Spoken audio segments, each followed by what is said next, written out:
Hello everyone! This week I thought it would be interesting to see what happens when we don't like what we made.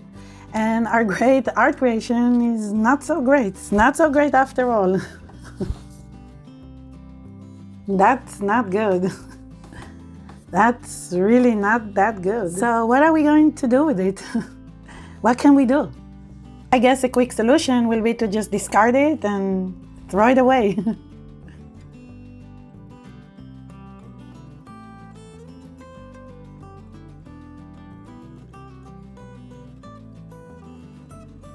And obviously another easy solution is to just paint over it and pretend we never even made it. Yeah, that's a good plan. What do you mean? I didn't make it.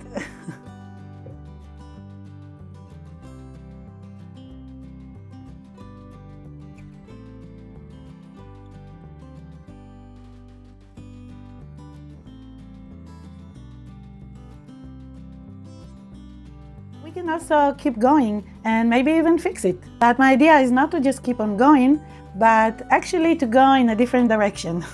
And soon you will see what I mean. So yeah, this is what we're going to do today. Struggle with bad artwork, I guess. Either way, I think it's going to be a fun video of creating art using around photos or images and some bad artwork. So if this sounds interesting to you, come join me now in my studio and let's see what happens.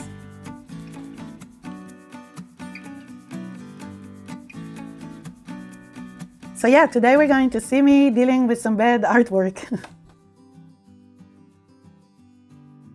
So this is my approach. I give up on what I was trying to do and now I take it in a different direction. As I try to make something more whimsical, something weird maybe, a little different. I try to make something more abstract and not so defined.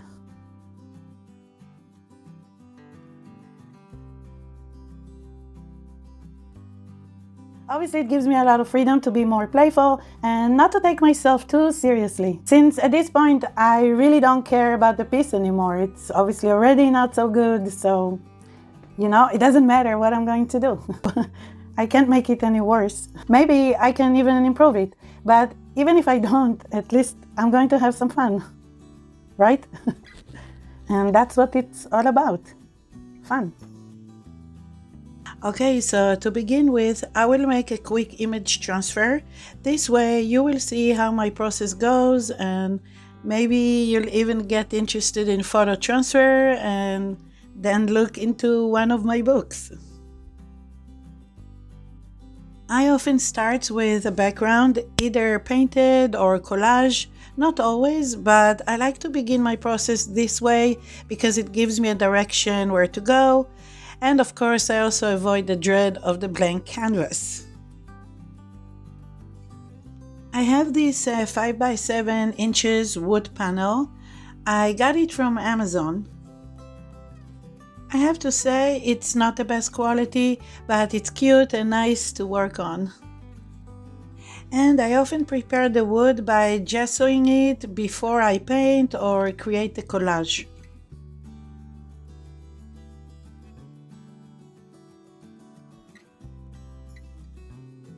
Okay, so now let's create a quick collage on our gessoed wood panel.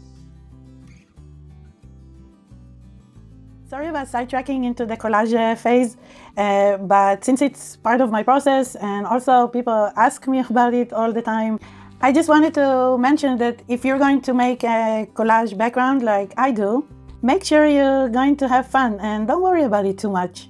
I like to use my own handmade papers, but really you don't have to make your own papers. You can use whatever you have. You can use artist or pattern paper, sometimes referred to as scrapbooking paper. You can use pages from old photo magazines, maps, notebooks, and even old books. And finally, you can definitely use magazine scraps. Or even junk mail for a very interesting looking collage. Finally, something good about junk mail. Okay, so let's do it. Let's create a quick, simple collage. I'm going to use matte medium to adhere the collage pieces, but you can use any gel medium or acrylic glue for this purpose.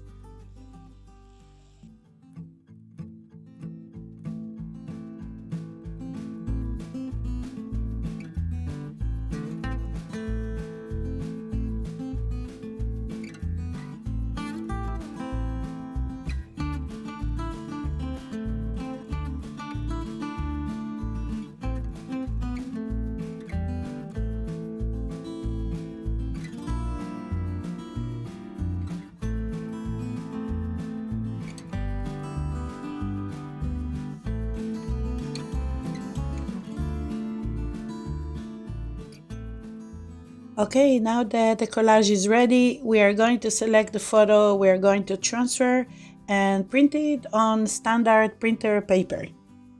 I'm going to print it on my laser printer, but you can also print it with an inkjet printer. I like to transfer a black and white photo because I find that it stands out better over the collage background, but obviously you can choose a color photo if you like. In order to transfer the photo, I'm going to use my trusty matte medium again. So all I need to do is spread a good amount of it on the surface and then just place the photo face down onto the wet matte medium. Press it down well with your fingers or your scissors to create a good bond between the photo and the surface. And now I'm going to wait for the transfer to happen, but only for a couple of minutes. I'm not going to let it dry yet.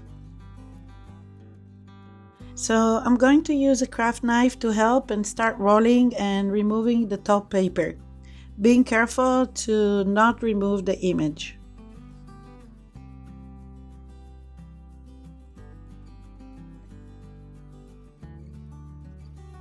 Now, after most of the top paper is removed, we're going to let it completely dry for a few hours.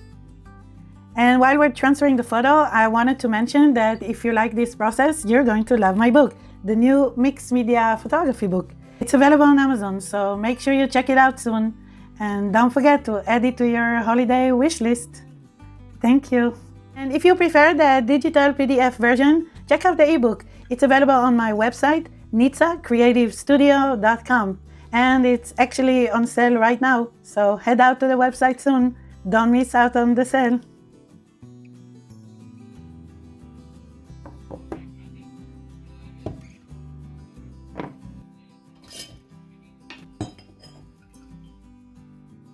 Now we're going to wet the back of the transfer with clear water.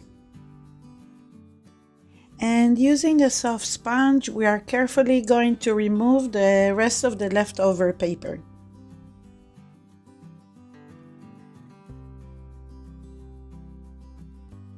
So now that the transfer is ready, it's actually not so bad, but it's missing a punch. So the next step of the process is to paint it. And hopefully it's going to be a bad painting, or at least a painting that I don't like. So I can show you the next step and what we can do about it. If the painting is good and I'm happy with it, then we're done. And I won't be able to show you what to do when it's not so good, when you don't like it.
So this is good, I like it, but not really, it's not that great.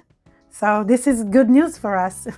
It's still missing something, and it definitely can use some altering, some tweaking, some modifying, in order for it to be more abstract, at least semi-abstract. It looks too much like a painted photo, which is not what I like or what I want. I like it when people say, oh, it's a photo? I thought it was a painting. Anyway, let's let it dry and then see what we can do and how we can make it better. Okay, so I started by adding some texture over the painting just by using some white and light yellow paints. Basically, I'm trying to get a semi-abstract look from a realistic photo, and that's not an easy thing to do.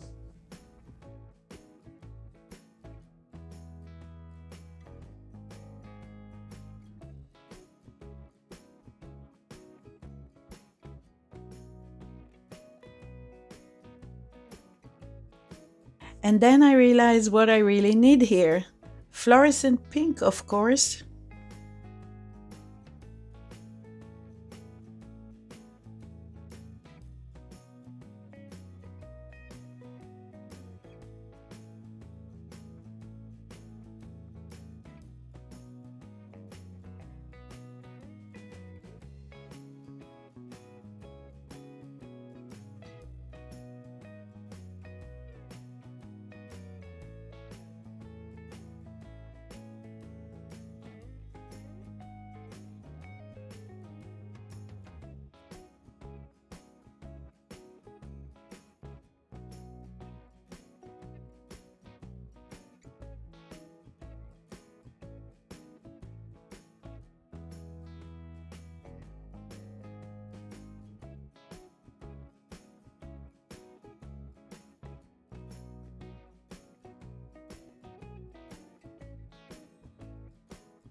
Wow, I definitely love it now. All I need to do now is paint the sides and sign it.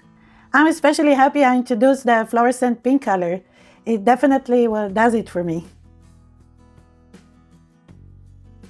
I could, of course, go on and add more stamping and such, but I think I'll leave it as is right now and see tomorrow how I feel about it, if I want to add or change anything. It's always a good idea to step back and then look at it with fresh eyes. Especially right now, it's the end of the day and the sun is going down soon. So it will be much better to take a good look at it when the light is better. Okay then, so see you tomorrow.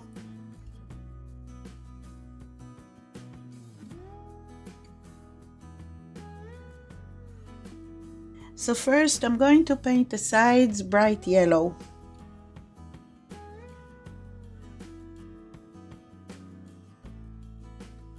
And then I decided it definitely needs some more blues somewhere.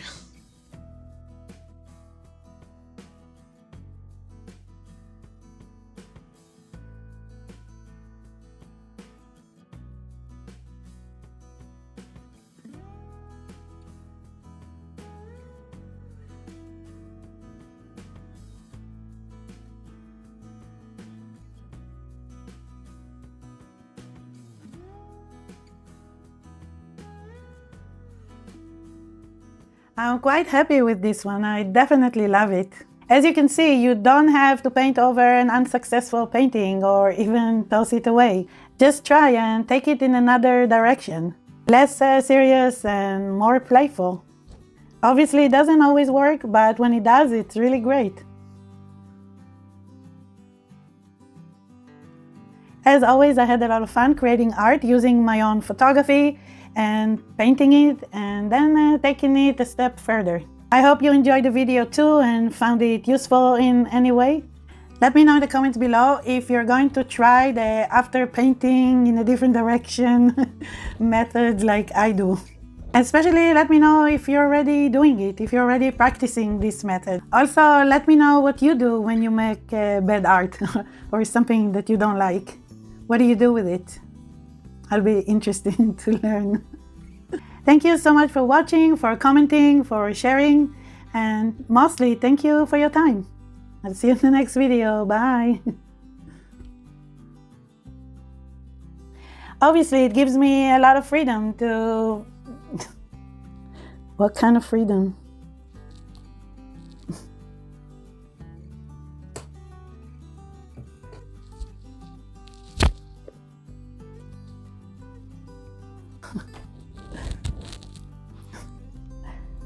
What are we going to do with it? And obviously another easy solution is we can...